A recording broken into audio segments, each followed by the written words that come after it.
What is good, everyone? Welcome to the channel. My name is Paul and I make videos about Japanese society, life and culture from the viewpoint of a long-term foreign resident. And today I'm going to be talking about 11 things that Japanese people think is shocking to foreigners when they first come to Japan. You see, I've been teaching a lesson all week where I've been talking about culture shock and asking Japanese students if they can empathize with foreigners coming to Japan and try to guess what might be the things about Japan that bothers foreigners or gives them culture shock. And I'm going to give you 11 answers that kept occurring again and again and my thoughts about them. The first one is taking shoes off when entering a building.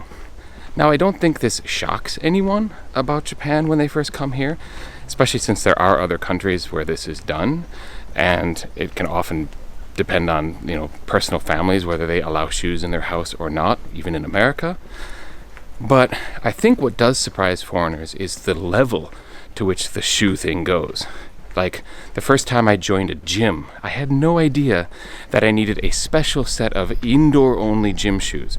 That was something I didn't understand, and so I had to actually go out and buy a new pair of shoes so that I had a proper pair.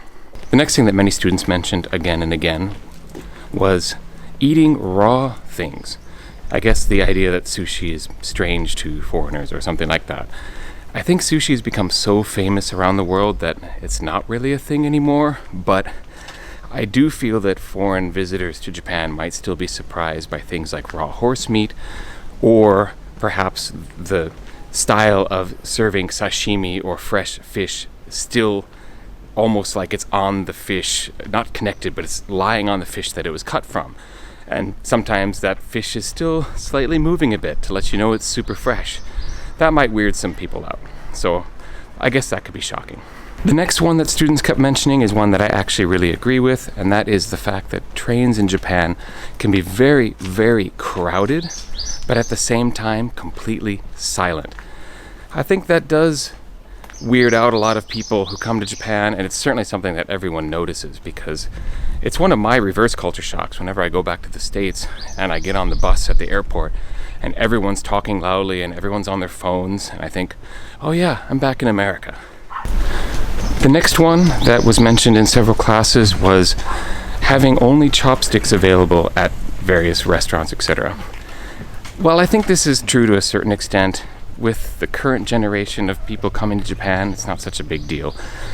Chopsticks use has become pretty normalized in, the States and Europe with Chinese and Japanese and other Asian restaurants. It's maybe people from my parents' generation that would still have a lot of difficulty with that kind of thing.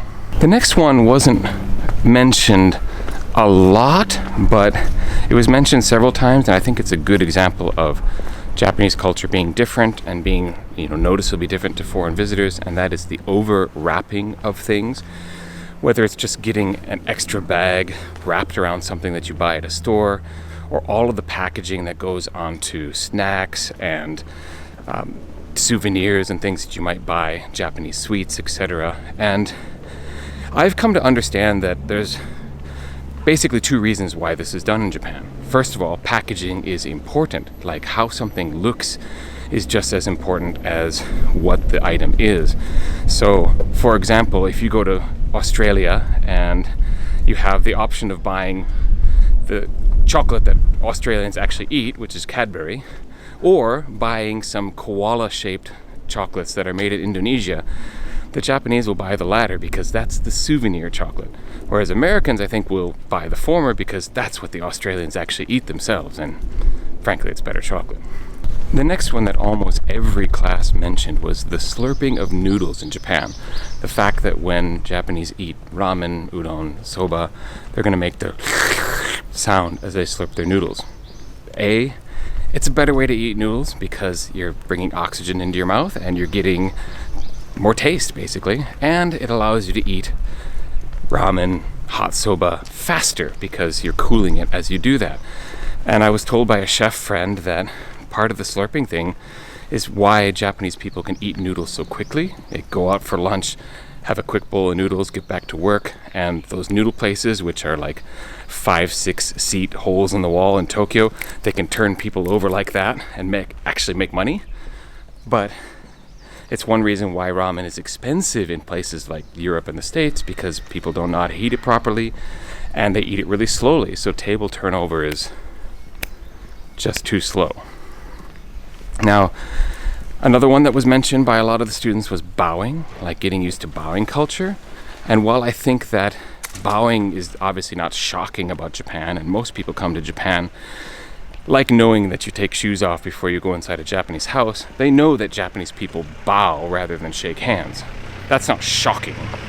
However, knowing how and when to bow can be a bit of a thing to get used to, like when to use just a little bit of a nod, when to do like a 3/4 bow, a half bow, etc. In what situation and to what people. That might be a bit of an issue and might be annoying to people who aren't used to bowing culture. Another thing that was mentioned by a lot of the classes was vending machines and how the prevalence of them must be surprising to foreign visitors. And while I think that might be true, I think it's generally an appreciated thing. We also probably realize that in America, for instance, vending machines in a quiet neighborhood would probably get robbed maybe, and so that's why we can't do that in the States. But in Japan, it's pretty safe to have one. And the only thing that I think might be strange is when you have vending machines right outside the convenience store. So it's like you could just walk into the convenience store. Why do they need vending machines there? Okay, it is what it is.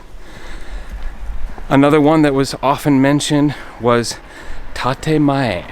So now we're getting into a more Japanese cultural thing, which is the habit of speaking something because it's expected or because it's polite and nice, but isn't the person's real feeling. Now, obviously, we do this in different cultures all around the world, but Japan is particularly famous for it. And one of the common ones that I know foreign friends of mine who are residents here have complained about is being ghosted, essentially. Like, you'll often get these invitations, let's get together sometime, or let's go out later, please come to my house sometime. It's a polite gesture that isn't actually sincere, and those meetings and those outings never actually seem to occur. When you try to follow up on it, Japanese people will be like, oh, I'm just too busy, which is, you get the hint that it's actually a no at some point. Now, again, it happens in other cultures. Certainly it happens in America too, but in Japan, it's almost like an Olympic sport in terms of how much you can tatemae and not be called out on it. Honestly speaking, I could probably do an entire video just talking about tatemae examples and like how it works in Japanese culture. If that is of interest to you, let me know in the comments and I'll make that video. 2 more to go to get the full 11 things that my students brought up in several different classes, what they think might be shocking about Japan to foreigners. The next one is Japan has 4 seasons. And it's kind of a really shallow observation. Like, I guess they're referring to, or rather they explain that they're thinking of people who come from like tropical places where the seasons never really change. And Japan is really proud of its 4 variable seasons. So I guess that's where that comes from. But when I first came to Japan, I was thinking, well, yeah, Wisconsin, in the United States, we have 4 seasons too. But I realized over time that what the pride really revolves around is the continued observation of those seasons. Japan is still really, really good at observing the seasons through various events and food, especially. The fact that eating certain things because they're in season at certain times is way more protected and enjoyed and treasured in Japan than it is in America, for sure. Because in America, we're like, well, I can get oranges and avocados and strawberries all year round, so whatever, seasons. Japan, it's still really, really observed, and I think that's where a lot of the we have 4 seasons pride in Japan comes from.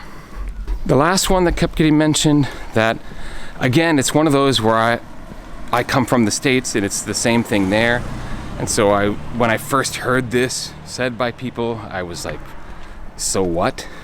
Was when they would mention that restaurants in Japan give you free water and that you can drink water from the tap in Japan. Again, it's going to depend what country you're coming from. Europe, for example, I know a lot of times you have to order sparkling or still water and you pay for it. But where I come from in the States, you don't pay for water. And neither do you in Japan. And I guess students always found that impressive. They'd travel abroad and realize that they had to pay for water with their meal. And also they would have to get water in a bottle because the water wasn't drinkable or safe to drink in the country or place they were in. Again, coming from the States, I'm used to having perfectly fine water coming out of the tap where I'm from. But, there's not every country in the world can say that, and even places in the US unfortunately cannot say that either. So Japan definitely has some of the best water in the world, though. I mean, the pure water that runs through the aquifers, just because Japan gets so much rain and there's still enough mountains and nature and streams and things that you end up with really, really wonderful water sources, that I think Japanese taking pride in their water actually is a fair thing. All right, any of these things on this list today surprise you? That why would Japanese students think that's shocking for foreigners? Or do you have any of your own culture shock or shocking things about Japan that you found when you visited? Share them in the comments below. At the end of the day, let's have a conversation about it. That's what makes this channel the most fun. And because I'm a small channel, I will still basically comment and reply to pretty much everyone who comments. So please join in the conversation. And because I'm a small channel, if you haven't already, subscribe, help me grow larger, share the content, hit the like button so that it gets out to more people. And whatever you do, if you do none of those things or you do all of those things, I appreciate you watching this particular video, and I'll catch you next time. Peace.